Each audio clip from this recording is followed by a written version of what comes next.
When I was a young girl, I never imagined a crown on my head or a throne beneath my feet. I was an orphan, hidden in a foreign land, invisible to most, but never unseen by God. And perhaps that's you right now, unseen, uncertain, unsure. But hear me. When God writes your story, obscurity is not the end. It's the preparation before the unveiling. I rose because of purpose, and today I've come to remind you, you too were born for such a time as this. 1. The power of quitting what doesn't fit. When I entered the palace, I learned something powerful. Not every garment that looks royal is meant for you to wear. Winners are not those who cling to everything. They are those who release what no longer fits their divine assignment. Had I held on to fear, silence, or comfort, my people would have perished. Sometimes quitting the wrong things is the most courageous act of faith. Don't mistake letting go for losing. When you quit what's misaligned, you make room for what's divine. 2. God's design for human progress. Humanity was never created for stagnation. From Eden to Esther, the story of God's people has always been a story of growth, dominion, and divine development. You were made to multiply, not just in possessions, but in purpose. God designed your soul to expand, your mind to learn, your influence to grow. When you stop progressing, you step outside of divine design. Remember, growth is not pride, it's obedience. 3. Life gives you what you fight for or what you accept. When the decree against my people was signed, I had 2 choices: accept death or fight for life.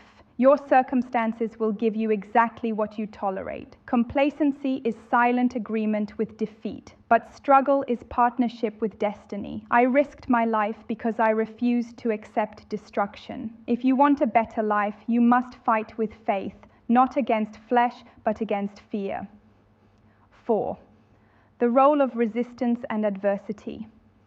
Adversity is not evidence of abandonment. It's a sign that you are in training. Before the crown, there was captivity. Before the courage, there was silence. God used resistance to refine me, and He will do the same for you. Do not despise your trials. They are classrooms for kings and queens. The weight you carry today is the preparation for the responsibility you'll hold tomorrow. 5. Why most people don't change. Many remain where they are because they lack 3 things: belief, knowledge, and the courage to leave the familiar. Belief gives birth to boldness. Knowledge gives direction. Courage brings motion. Most people wait for the familiar to feel safe before stepping out, but faith is moving before you feel ready.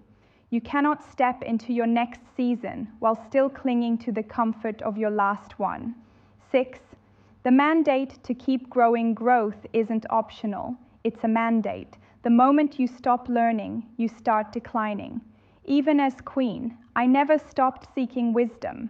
God entrusted me with influence because He could trust me to keep improving. The book you don't read can't transform you. The truth you ignore can't empower you. Your development is an act of worship because when you evolve, His image in you shines brighter. 7. Don't stop believing, growing, or fighting.